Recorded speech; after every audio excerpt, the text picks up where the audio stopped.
Bismillahirrahmanirrahim.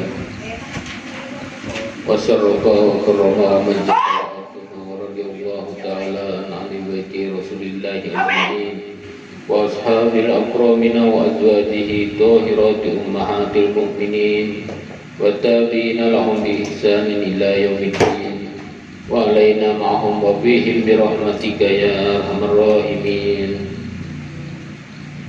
Kalimatu haqqin 'alaiha nahya wa 'alaiha namut wa 'alaiha nub'atsu insyaallah ta'ala minal aminin. Al-Fatihah sayyidina wa habibina wa safina Rasulillah Muhammad ibn Abdillah sallallahu alaihi wasallam. Summa ila arwahi kafati abaihi wa ihwanihi minal anbiya'i wal mursalin wa an likulli minhum wa sahabati ajma'in. Summa ila arwahi sadatina Abi Bakrin Siddiq wa Umar wa Utsman wa Ali wa kafatil asratil mubashirin bil jannah. Summa ila arwahi sayyidati hababati Fatimah Zahra wa sayyidati hababati Khadijatul Kubra wa sayyidati hababati Aisyah Ridha wa sayyidina Imam Hasan wa Maulana Al-Husain wa sayyidina Hamzah wal Abbas wa sayyidina Abdullah ibn Abbas. Summa ila arwahi kafati ahli al-badri wa ahli al-uhud wa ahli al-hudaybiyah wa jami' ahli baiti Rasulillah wa ashabi Rasulillah wa ahbabi Rasulillah wa zuriyati Rasulillah. Summa ila arwahi sayyidina Imam Ali Zainal Abidin wa sayyidina Imam Ja'far Shadiq wa sayyidina Imam Ali Al-Ghuraidi wa sayyidina Imam Musa Al-Kazim wa sayyidina Ali Ridho wa sayyidina Muhammad An-Naqib wa sayyidina Isa An-Naqib wa sayyidina Al-Muhajir ilallah wa ila Rasulih Ahmad bin Isa wa sayyidina Ubaidillah bin Ahmad bin Isa wa sayyidina Alawi bin Ubaidillah wa sayyidina Muhammad bin Alwi wa sayyidina Alawi bin Muhammad wa sayyidina Ali Khuli Gosab wa sayyidina Muhammad Sahib Mirbad wa sayyidina Ali bin Muhammad wa sayyidina Al-Ustaz Al-A'zam Al-Fatih Al-Muqaddam Muhammad bin Ali Ba'alawi wa usulihim wa furu'ihim wa jami' sadatina Ali Abi Alawi. Summa ila sayyidina Al-Habib Alwi Al-Buyur bin Al-Faqih wa ihwatihi wa sayyidina Al-Habib Ali bin Alawi bin Al-Faqih wa sayyidina Al-Habib Muhammad Maulad Dawileh wa sayyidina Al-Muqaddam Sani Al-Habib Abdurrahman Segab wa sayyidina Umar Al-Muhdar wa sayyidina Al-Habib Abu Bakar bin Abdurrahman Segab wa sayyidina Al-Habib Abdullah bin Abdurrahman Segab wa ihwatihimul jami' wa usulihim wa furu'ihim. Summa ila sayyidina Al-Habib Ali bin Abu Bakar Sakrar wa sayyidina Al-Habib Ahmad bin Abu Bakar Sakrar wa sayyidina Al-Habib Abdullah bin Abu Bakar Sakrar wa ihwatihimul jami' wa usulihim wa furu'ihim. Summa ila sayyidina Al-Habib Abu Bakar Al-Adani wal Habib Abdurrahman bin Abdullah wal Habib Abdullah bin Abdurrahman wal Habib Salim wa sayyidina Al-Habib Ahmad bin Ali Bajahdab. Summa ila sayyidina Al-Habib Ahmad Sihabuddin wal Habib Qutbi Bahrul Wujud sayyidina Syekh Abu Bakar bin Salim wa ahlihi wal Habib Adil wa ikhwatihimul jami' wa usulihim wa furu'ihim wa sayyidina Al-Habib Husain bin Syekh Abu Bakar bin Salim. Summa ila sayyidina Al-Habib Abdurrahman Maula Ars. Summa ila sayyidina Al-Habib Ahmad bin Muhammad Al-Habsi Maula Si'ib. Summa ila sayyidina Al-Habib Yusuf bin Abid Al-Hasani wa sayyidina Syekh Umar bin Mahramah wal Habib Ahmad bin Husain wal Habib Salim bin Ahmad bin Husain. Summa ila sayyidina Qutbil Anfas Al-Habib Umar bin Abdurrahman Al-Atos wa Syekh Ali bin Abdillah Baros wa usulihim wa furu'ihim wa sayyidina Qutbil Irsad wa Gausil Ibad wal Bilad Al-Habib Abdullah bin Alawi Muhammad Al-Haddad Sohib Ratib wa usulihim wa furu'ihim wa sayyidina Al-Habib Ahmad bin Jan Al-Habsi. Summa ila wa sayyidina Al-Habib Ahmad bin Muhammad Al-Kab. Summa ila sayyidina Al-Imami Qutbi Al-Madani Syekh Abdul Qadir Al-Jalani wa usulihim wa furu'ihim anna Allah yuli darajatihim fil jannah wa yu'idu alaina min barakatihim wa asrarihim wa anwarihim wa ulumihim fid din wad dunya wal akhirah bisiril Fatihah. بالله من الشيطان الرجيم بسم الله الرحمن الرحيم الحمد لله رب العالمين الرحمن الرحيم مالك يوم الدين إياك نعبد وإياك نستعين اهدنا الصراط المستقيم صراط الذين أنعمت عليهم غير المغضوب عليهم ولا الضالين. أعوذ بالله من الشيطان الرجيم بسم الله الرحمن الرحيم ياسين والقرآن الحكيم إنك لمن المرسلين على صراط مستقيم تنزيل العزيز الرحيم لتنذر قوما ما أنذر آباؤهم وهم غافلون لقد حق القول على أكثرهم فهم لا يؤمنون إنا جعلنا في أعناقهم أغلالا فهي إلى الأذقان فهم مقمحون وجعلنا من بين أيديهم سدا ومن خلفهم سدا فأغشيناهم وهم لا يبصرون وسواء عليهم أنذرتهم أم لم تنذرهم لا يؤمنون إنما تنذر من اتبع الذكر وخشي الرحمن بالغيب فبشره بمغفرة وأجر كريم.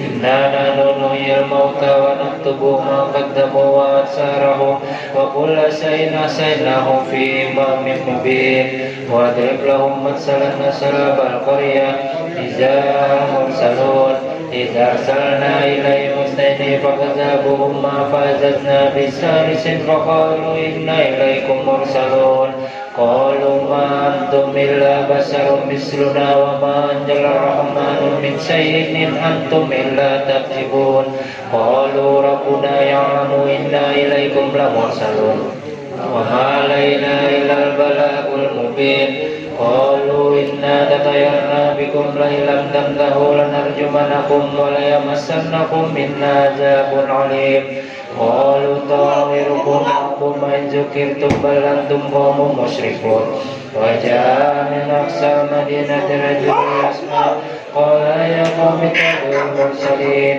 اتبعوا من لا يسألكم أجرا وهم مهتدون وما لي لا أعبد الذي فطرني وإليه ترجعون أتخذ من دونه آلهة يردون الرحمن بضر لا تغني عني شفاعتهم شيئا ولا ينقذون إني زل في ضلال مبين إني آمنت بربكم فاسمعون قيل ادخلوا الجنة قال يا ليت قومي يعلمون بما غفر لربي وجعلني من المكرمين وما أنزلنا على قومه من بعده من جند من السماء وما كنا منزلين إن كانت إلا صيحة واحدة فإذا هم خامدون يا حسرة على العباد ما يأتيهم برسول إلا كانوا به يستهزئون ألم يروا كم أهلكنا قبلهم من القرون أنهم إليهم لا يرجعون وإن كل لما جميع لدينا محضرون وآيات لهم الأرض الميتة أحييناها وأنبتنا منها حبا فمنه يأكلون وجعلنا فيها جنة من نخيل وعناب وفجرنا فيها من العيون ليأكلوا من ثمره وما عملته أيديهم أفلا يشكرون سبحان الذي خلق الأزواج كلها مما تنبت الأرض ومن أنفسهم ومما لا يعلمون وآيات لهم الليل نسلخ منه النهار فإذا هم مظلمون والشمس تجري لمستقر لها ذلك تقدير العزيز العليم والقمر قدرناه منازل حتى عاد كالعرجون القديم لا الشمس ينبغي لها أن تدرك القمر ولا الليل سابق النهار وكل في فلك يسبحون وآيات لهم أنا حملنا ذريتهم في الفلك المشحون وخلقنا لهم من مثله ما يركبون وإن نشاء نغرقهم فلا شريك لهم ولا هم ينقذون إلا رحمة منا ومتاعا إلى حين وإذا قيل لهم اتقوا ما بين أيديكم وما خلفكم لعلكم ترحمون وما تأتيهم من آيات ربهم إلا كانوا عنها معرضين وإذا قيل لهم أنفقوا مما رزقكم الله قال الذين كفروا للذين آمنوا أنطعموا من لو يشاء الله أطعمه إن أنتم إلا في ضلال مبين ويقولون متى هذا الوعد إن كنتم صادقين ما ينظرون إلا صيحة واحدة تأخذهم وهم يخصمون فلا يستطيعون توصية ولا إلى أهليهم يرجعون ونفخ في الصور فإذهم من الأجداث إلى ربهم ينسلون قالوا يا ويلنا من بعثنا من مرقدنا هذا ما وعد الرحمن وصدق المرسلون إن كانت إلا صيحة واحدة فإذا هم جميع لدينا محضرون واليوم لا تظلم نفس شيئا ولا تجزون إلا ما كنتم تعملون إن أصحاب الجنة اليوم في سرور فاكهون هم وأزواجهم في ظلال على الأرائك متكئون لهم فيها فاكهة ولهم ما يدعون سلام قولا من رب رحيم سلام قولا من رب رحيم سلام قولا من رب رحيم وامتازوا اليوم أيها المجرمون ألم أعهد إليكم يا بني آدم لا تعبدوا الشيطان إنه لكم عدو مبين وأن اعبدوني هذا صراط مستقيم ولقد ترى منكم جبلا كثيرا أفلم تكونوا تعقلون هذه جهنم التي كنتم توعدون اصلوها اليوم بما كنتم تكفرون اليوم نختم على أفواههم وتكلمنا أيديهم وتشهد أرجلهم بما كانوا يكسبون ولو نشاء لطمسنا على أعينهم فاستبقوا الصراط فأنى يبصرون ولو نشاء لمسحناهم على مكانتهم فما استطاعوا مضيا ولا يرجعون ومن نؤمره ننكسه في الخلق أفلا يعقلون وما لم نهسر وما ينبغي له إن هو إلا ذكر وقرآن مبين لينذر من كان حيا ويهلك القول ولا كافرين أولم يروا أنا خلقنا لهم مما عملت أيدينا أنعاما فهم لها مالكون وذللناها لهم فمنها ركوبهم ومنها يأكلون ولهم فيها منافع ومشارب أفلا يشكرون واتخذوا من دون الله آلهة لعلهم ينصرون لا يستطيعون نصرهم وهم لهم جند محضرون فلا يحزنك قولهم إنا نعلم ما يشيرون وما يعلنون أولم يرى الإنسان أنا خلقناه من نطفة فإذا هو خصيم مبين وضرب لنا مثلا ونسي خلقه قال من يحيي العظام وهي رميم قل يحييها الذي أنشأها أول مرة وهو بكل خلق عليم الذي كان لكم من الشجر نار فإذا أنتم منها توقدون أوليس الذي خلق السماوات والأرض بقادر على أن يخلق مثلهم بلى وهو الخلاق العليم إنما أمره إذا أراد شيئا أن يقول له كن فيكون فسبحان الذي بيده ملكوت كل شيء وإليه ترجعون. Bismillahirrahmanirrahim. Wassalatu wassalamu ala asrofil anbiya wal mursalin wa ala alihi wa sahbihi ajma'in. Allahumma inna nastaghfiruka wa nastaudiuka dinana wa anfusana wa ahlana wa auladana wa amwalana wa kulla shay'in a'taytana. Allahumma ja'alna fika nafika wa amanika wa jiwarika wa iyyaka min kulli shaytanin marid wa jabbarin وجعين وجبك ومن شر رجس إنك على كل شيء قدير.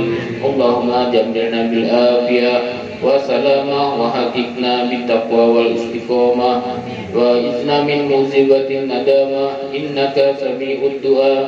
اللهم اغفر لنا ولوالدينا ولأولادنا ولمشايخنا ولإخواننا في الدين ولأصحابنا وأحبابنا ولمن أحبنا فيك ولمن أحسن إلينا وللمؤمنين والمؤمنات والمسلمين والمسلمات يا رب العالمين. وصل اللهم على عبدك ورسولك سيدنا محمد وعلى آله وصحبه وسلم والحمد لله رب العالمين. بسم الله الرحمن الرحيم. الحمد لله الذي أنزل على عبده الكتاب ولم يجعل له عوجا قيما لينذر بأسا شديدا من لدنه ويبشر المؤمنين الذين يعملون الصالحات أن لهم أجرا حسنا ماكثين فيه أبدا وينذر الذين قالوا اتخذ الله ولدا ما لهم به من علم ولا لآبائهم كبرت كلمة تخرج من أفواههم إن يقولون إلا كاذبا فلعلك باعث نفسك على آثارهم إن لم يؤمنوا بهذا الحديث أسفا إنا جعلنا ما على الأرض زينة لها لنبلوهم أيهم أحسن عملا وإنا لجاعلون ما عليها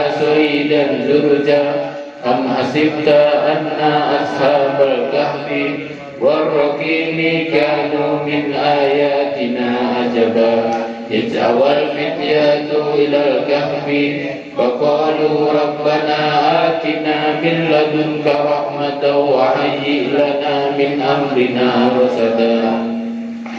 الفاتحة لصاحب الرتيب وإلى حضرة النبي سيدنا محمد صلى الله عليه وسلم بسر الفاتحة. أعوذ بالله من الشيطان الرجيم. بسم الله الرحمن الرحيم. الحمد لله رب العالمين الرحمن الرحيم مالك يوم الدين إياك نعبد وإياك نستعين اهدنا الصراط المستقيم صراط الذين أنعمت عليهم غير المغضوب عليهم ولا الضالين. الله لا إله إلا هو الحي القيوم لا تأخذه سنة ولا نوم له ما في السماوات وما في الأرض من ذا الذي يشفع عنده إلا بإذنه يعلم ما بين أيديهم وما خلفهم ولا يحيطون بشيء من علمه إلا بما شاء وسع كرسيه السماوات والأرض ولا يؤوده حفظهما وهو العلي العظيم.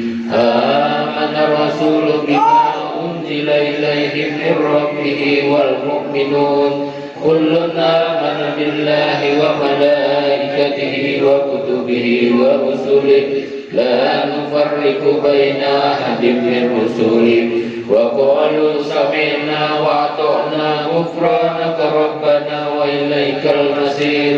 لا يكلف الله نفسا إلا وسعها لها ما كسبت وعليها ما اكتسبت ربنا لا تؤاخذنا إن نسينا أو أخطأنا ربنا ولا تحمل علينا إصرا كما حملته على الذين من قبلنا ربنا ولا تحملنا ما لا طاقة لنا به واعف عنا واغفر لنا وارحمنا أنت مولانا فانصرنا على القوم الكافرين.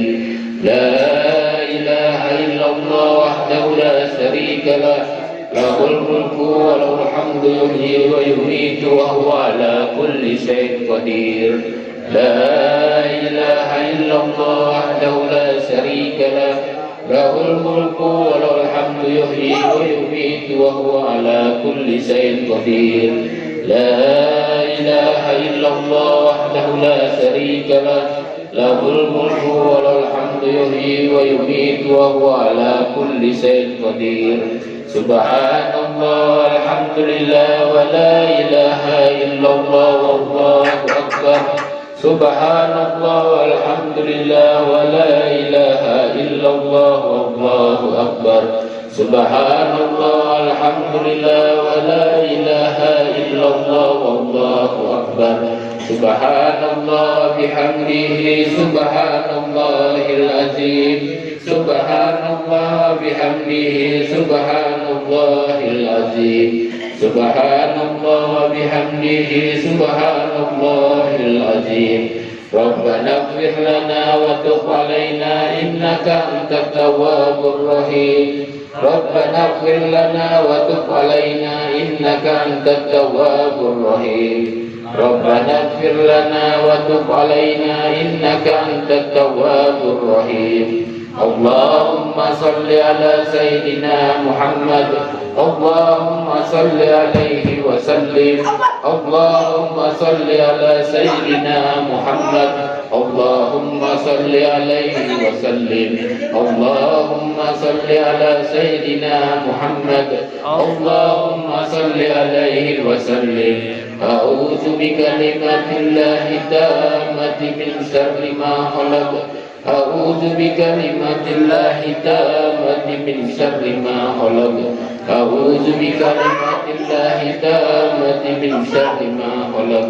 Bismillahilladzi la yadurru ma'asmihi syai'un fil ardi wala fis samai wa huwas samiul alim. Bismillahilladzi la yadurru ma'asmihi syai'un fil ardi wala fis samai wa huwas samiul alim. Bismillahilladzi la yadurru ma'asmihi syai'un fil ardi wala fis samai wa huwas samiul alim. Radina billahi rabba wa bil islami dina wa bil muhammadin nabiyya. Radina billahi rabba wa bil islami dina wa bil muhammadin nabiyya. Radina billahi rabba wa bil islami dina wa bil muhammadin nabiyya. Bismillah walhamdulillah wal khairu wasyarru bimasyiatillah.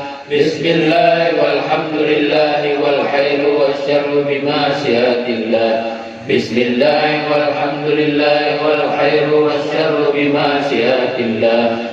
Amanna billahi wal yawmil akhir. Tubna ila Allahi batinan wa zahir. Amanna billahi wal yawmil akhir. Tubna ila Allahi batinan wa zahir. Amanna billahi wal yawmil akhir. Tubna ila Allahi batinan wa zahir. Ya Rabbana wa'fu anna wamhu alladzi kana minna. Ya Rabbana wa'fu anna wamhu alladzi kana minna. Ya Rabbana wa'fu anna wamhu alladzi kana minna. Ya Jal Jalali wal Ikram amitna ala dinil Islam. Ya Jal Jalali wal Ikram amitna ala dinil Islam. Ya Jal Jalali wal Ikram amitna ala dinil Islam. Ya Jal Jalali wal Ikram amitna ala dinil Islam. Ya Jal Jalali wal Ikram amitna ala dinil Islam. Ya Jal Jalali wal Ikram amitna ala dinil Islam. Ya Jal Jalali wal Ikram amitna ala dinil Islam. Ya Qawiyyu ya Matin ikfis syarra zalimin. Ya Qawiyyu ya Matin ikfis syarra zalimin. Ya Qawiyyu ya Matin ikfis syarra zalimin. Aslahallahu al muslimin. Asrafallahu syarral muzid. Aslahallahu al muslimin. Asrafallahu syarral muzid. Aslahallahu al muslimin. Asrafallahu syarral muzid. Ya Aliyu ya Kabir. Ya Alimu ya Qadir. Ya Sami'u ya Basir. Ya Latif ya Khabir. Ya Aliyu ya Kabir. Ya Alimu ya Qadir. Ya Sami'u ya Basir. Ya Latif ya Khabir. Ya Aliyu ya Kabir. Ya Alimu ya Qadir. Ya Sami'u ya Basir. Ya Latif ya Khabir. Ya Farijal Ham ya Kasifal Gham. Ya man li 'abdihi yaghfiru wa yarham. Ya Farijal Ham ya Kasifal Gham. Ya man li 'abdihi yaghfiru wa yarham. Ya Farijal Ham ya Kasifal Gham. Ya man li 'abdihi yaghfiru wa yarham. Astaghfirullah rabbal baraya. أستغفر الله من الخطايا أستغفر الله رب البرايا أستغفر الله من الخطايا أستغفر الله رب البرايا أستغفر الله من الخطايا أستغفر الله رب البرايا أستغفر الله من الخطايا لا إله إلا الله لا إله إلا الله لا إله إلا الله لا إله إلا الله لا إله إلا الله لا إله إلا الله لا إله إلا الله لا إله إلا الله لا إله إلا الله لا إله إلا الله لا إله إلا الله لا إله إلا الله لا إله إلا الله لا إله إلا الله لا إله إلا الله لا إله إلا الله سيدنا محمد رسول الله صلى الله عليه وسلم وشرف وكرم ومجد وعزم ورضي الله تعالى عن أهل بيته الطيبين الطاهرين وأصحاب الأكرمين وأزواجه طاهرات أمهات المؤمنين والتابعين لهم بإحسان إلى يوم الدين وعلينا معهم وفيهم برحمتك يا أرحم الراحمين بسم الله الرحمن الرحيم قل هو الله أحد الله الصمد لم يلد ولم يولد ولم يكن له كفوا أحد بسم الله الرحمن الرحيم قل هو الله أحد الله الصمد لم يلد ولم يولد ولم يكن له كفوا أحد بسم الله الرحمن الرحيم قل هو الله أحد الله الصمد لم يلد ولم يولد ولم يكن له كفوا أحد بسم الله الرحمن الرحيم قل أعوذ برب الفلق من شر ما خلق ومن شر غاسق إذا وقب ومن شر النفاثات في العقد ومن شر حاسد إذا حسد بسم الله الرحمن الرحيم قل أعوذ برب الناس مالك الناس إله الناس من شر الوسواس الخناس الذي يوسوس في صدور الناس من الجنة والناس الفاتحة إلى سيدنا وحبيبنا وشفينا وقرة أعيننا رسول الله محمد بن عبد الله صلى الله عليه وآله وأصحابه وذرياته وأهل بيته ثم إلى سيدنا المهاجر إلى الله أحمد بن عيسى وسيدنا الأستاذ الأعظم الفاكر المقدم محمد بن علي بعلوي ووصولهما وفروعهما وجميع علي بعلوي ثم إلى أرواح ساداتنا صوفيات المحققين والعلماء العاملين أينما كانوا من مشارق الأرض إلى مغربها أن الله يولي درجاتهم بالجنة ويعيد علينا من بركاتهم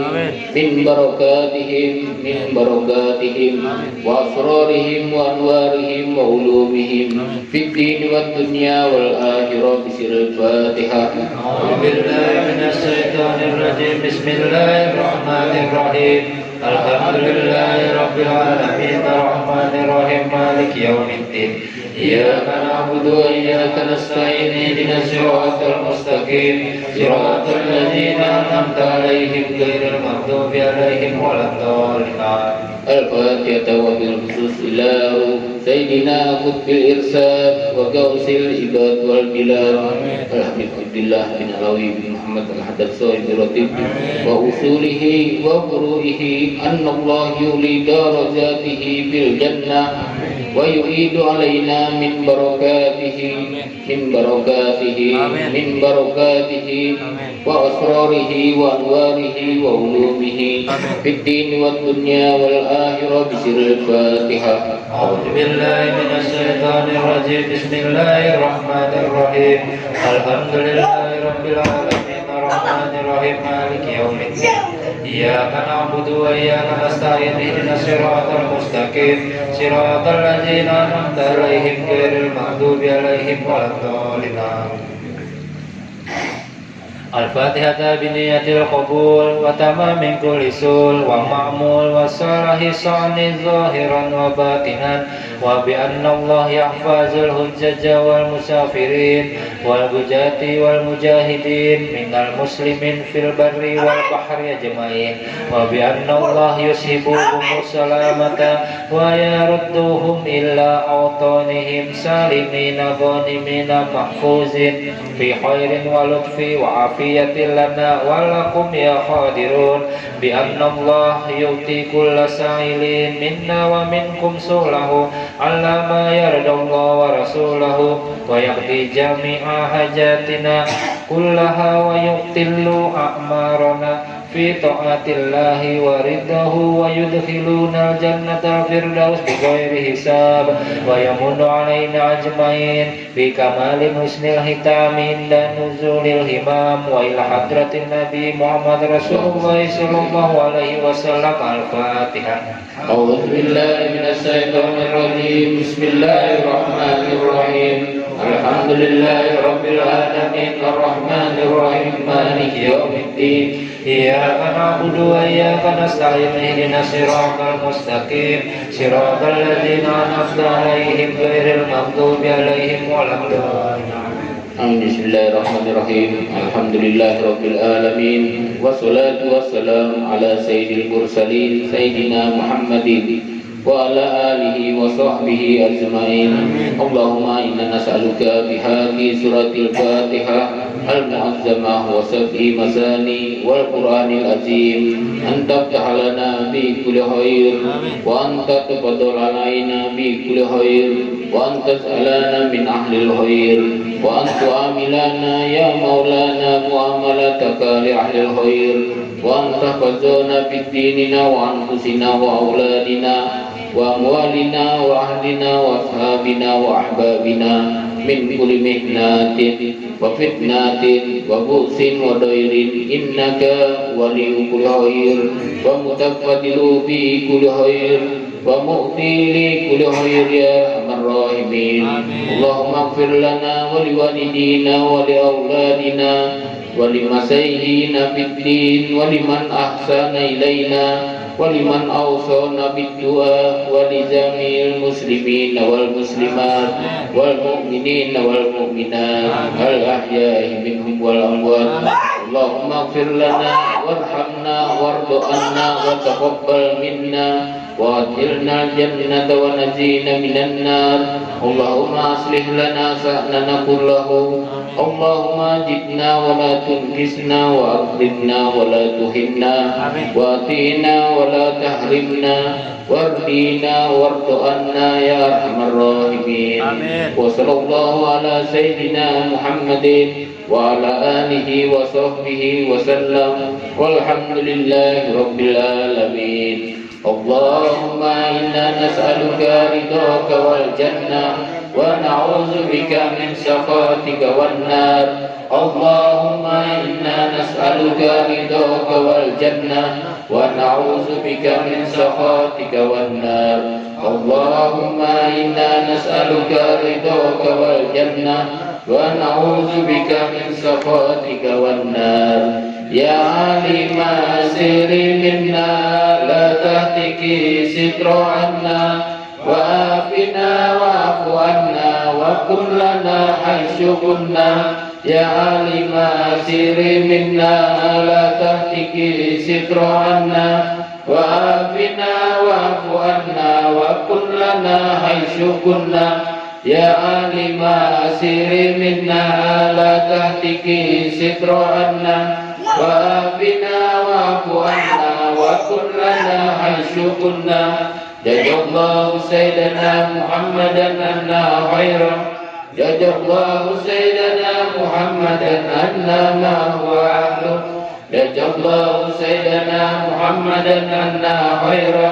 جزا الله سيدنا محمدا عنا ما هو أهله.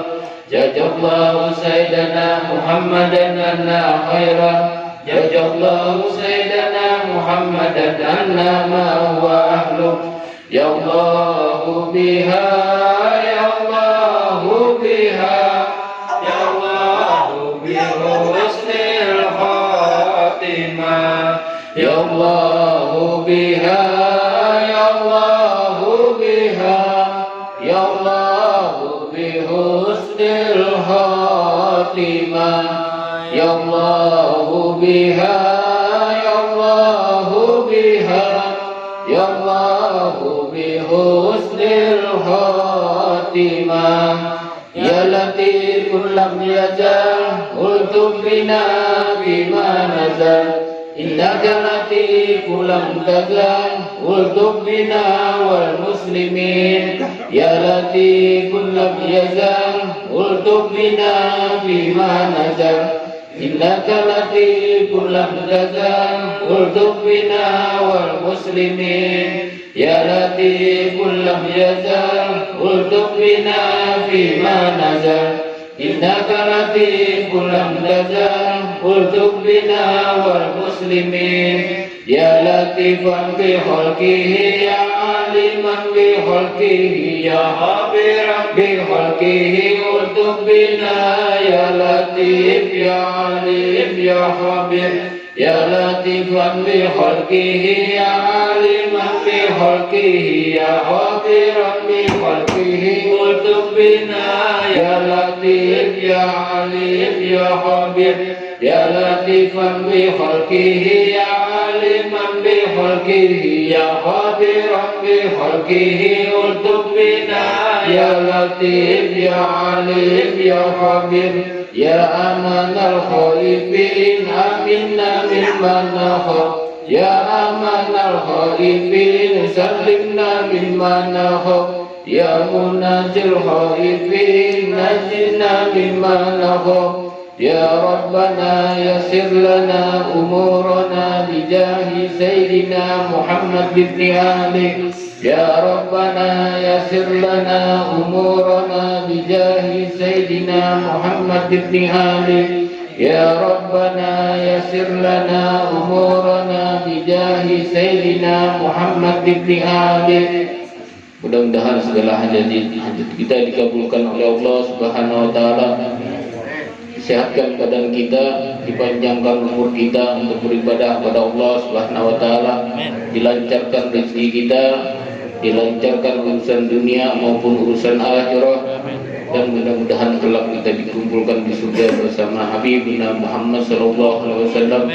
Al-Fatihah bil qabul wa tamami kulli sul wal bulughi kulli ma'mur wa ila hadrati Rasul Sayyidina Muhammadin al-Mustafa Rasulullah sallallahu alaihi wasallam. Bismillahirrahmanirrahim. Bismillahirrahmanirrahim. Bismillahirrahmanirrahim. Alhamdulillahirabbil alamin arrahmanirrahim maliki yaumiddin. Iyyaka na'budu wa iyyaka nasta'in ihdinas siratal mustaqim siratal ladzina an'amta 'alaihim ghairil maghdubi 'alaihim waladdallin. Wa ya daimal fadli 'alal bariyah Ya basital yadaini bil atiyah, ya sahibal mawahibis saniyah. Salli ala Sayyidina Muhammadin khairil wara sajiyah, waghfir lana ya dzal fi hajil asiyah. Allahumma ya daimal fadli alal bariyah, ya basital yadaini bil atiyah, ya sahibal mawahibis saniyah. Salli ala Sayyidina Muhammadin khairil wara sajiyah, waghfir lana ya dzal fi hajihi asiyah. Allahumma ya daimal fadli alal bariyah, ya basital yadaini bil atiyah, ya sahibal mawahibis saniyah. Salli ala Sayyidina Muhammadin khairil wara sajiyah, waghfir lana ya dzal fi hajihi asiyah. Allahumma ya daimal fadli alal bariyah, ya basital yadaini bil atiyah, ya sahibal mawahibis saniyah. Salli ala Sayyidina Muhammadin khairil wara sajiyah, waghfir lana ya dzal fi hajihi asiyah. Allahumma ya daimal fadli alal bariyah, ya basital yadaini bil atiyah, ya sahibal mawahibis saniyah. Salli ala Sayyidina Muhammadin khairil wara sajiyah,